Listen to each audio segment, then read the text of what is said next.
በእርግጥ አንቺ እንኳን ብዙ መቆያ አይመስለኝም። ውድ እህቴ ግን ጎዳና ለጎዳና እንድትንከራተት አልፈልግም። ስለዚህ አዘጋጅተሽ ጠብቂ። ማርዳ አብርሃምን ቤት ድረስ ሲዳም አገኘችው። አብርሃምም በጣም ደነገጠ። እንዲሁም ድና ሁሉም ሚስጥር ስለታወቀባት አብርሃም ዓይንሽን ላፈር አለሽ ወይልኝ ይላታል።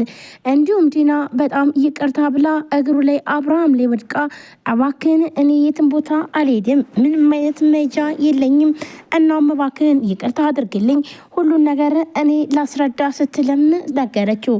ዲና አሁን ላይ በጣም ብዙ ነገር ስታደርግና እንዲሁም ደግሞ ሳቤላን ራሷ እንዳገተቻትም ለአብርሃም እውነቱን ነገረችው። አብርሃምም ታዲያ ቆይ ግን ይህን ያክል ማስመሰል ምን አስፈለገው? ለምንድን ነው በማለት ዲናን አልምርሽም፣ ስለዚህ እኔ በህይወቴ አታስፈልግኝም፣ ስለዚህ ውጭልኝ ብሎም ይላታል።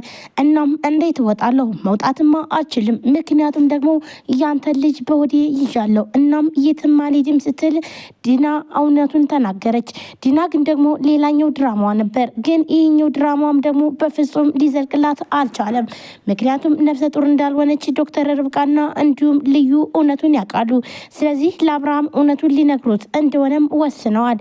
እናም ማርዳ በጣም ተነገጠች። አብርሃም ሌላ ሚስት አግብቶ እንዴት ይህን ያክል ከመውለድ ይደርሳል ብላም በጣም ተሰማት። አብርሃም በጣም ይጎዳልና እንዲሁም ደግሞ እኔ በአዘኝ በሽታ ብሞት እሱ ይጎዳል በማለት ነበረ ይህን ነገር ሁሉ ሳትነግረው ጥላ ሄደችው ማርዳ። እናም እንኳን አይደለምና አብርሃም አግብቶ የራሱን ህይወት ይኖራል ብላም አላሰበችም ነበር። በዚህም በጣም አዘነች። ቆይ ማርዳ ግን ለምንድነው ጥለሽኝ የሄድሽው? ልጅሽንም ሆነ እኔን ለምን ብሎም ጠይቃታል። ማርዳም እኔ ይኸውልህ እንደ ድሮ መስለኝ ትጎዳለህ ብዬ ነበር። እኔ በማግባትህ ምንም አልመሰለኝም። ነገር ግን ደግሞ ያገባ ሴት ደግሞ አንተንና እንዲሁም ልጅን የምትጎዳ ሆናም አገኘዋትኝ።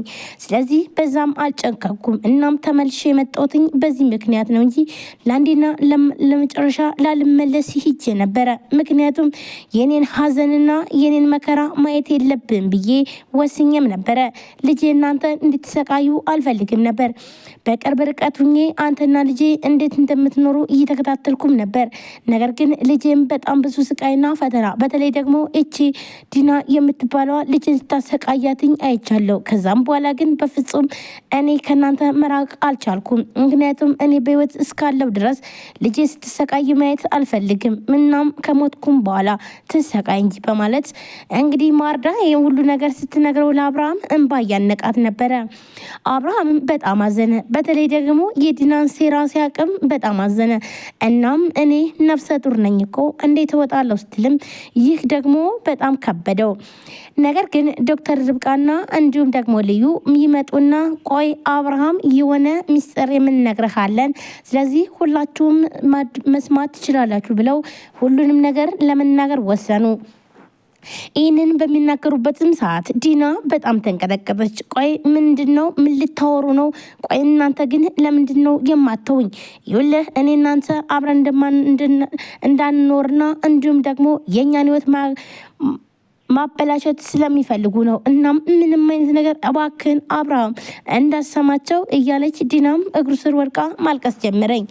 እናም እሺ ልዩ ወይም ደግሞ ርብቃ ነገሩኝ፣ ልትነግሩኝ የፈለጋችሁትን ነገር እኔ እዚህ ሁኜ በጣም ብዙ ድራማ እየተሰራብኝ ነው። ነገር ግን እኔ እናንተ ዳምኜ ምንም ነገር የማውቀው ነገር የለም በማለት አብርሃምም አሁን ላይ በቅቶኛል፣ አንቺ ልዩስ ቢሆን ይኸው ብዙ ጊዜ ማርዳን እያገኘሻትኝ እንዲሁም ደግሞ ልጄን ከልጄ ጋርም እየተገናኙ እያለ ነገር ግን አክስቴ ብለሽ ነበር ያስተዋወቅሻት። ይሄ ሁሉ ነገር ለእኔ ደብቀሽ ነበር።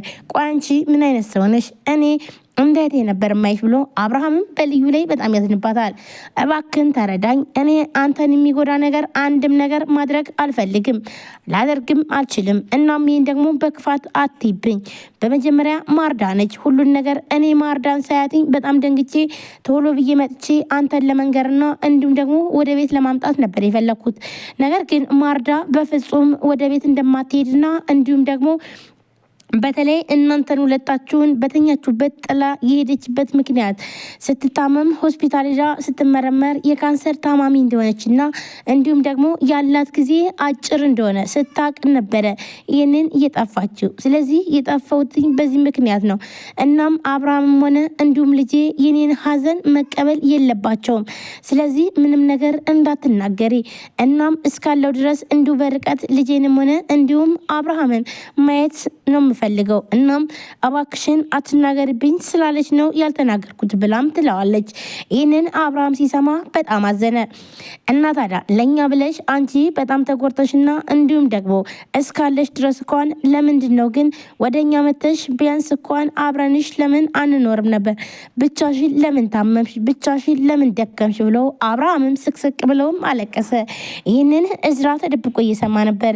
እዝራ በጣም ተናዶ እዚህ ቤት አንተ በህይወትና እንዲሁም ደግሞ ፏብለት ትኖራለህ፣ የኔ እህት ግን እዛ ወድቃለች ብሎም እናም እነሱን ለመረበሽ ነበረ እዝራ ወደዚህ ቤት እንግዳ ሁኜ ካሁን በኋላ እዚህ ነው የምኖረው ብሎም አብርሃምና እንዲሁም ዲናን እምቢ ያላቸው።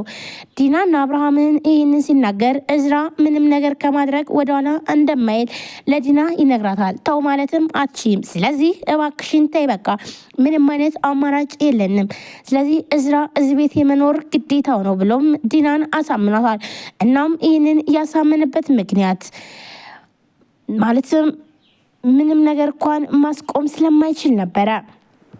እዝራም አሁን ላይ በተለይ ደግሞ ማርዳ በዚህ ጉዳይ በራሷ ምክንያት እንጂ አብርሃም ምንም ነገር እንዳልተናገራትና በራሷ ምክንያት ከቤት እንደወጣችም ሳያቅ አብርሃምን እንደ ጥፋተኛ ሳይሆን እንደ ጥሩ ነገር አስቦታል።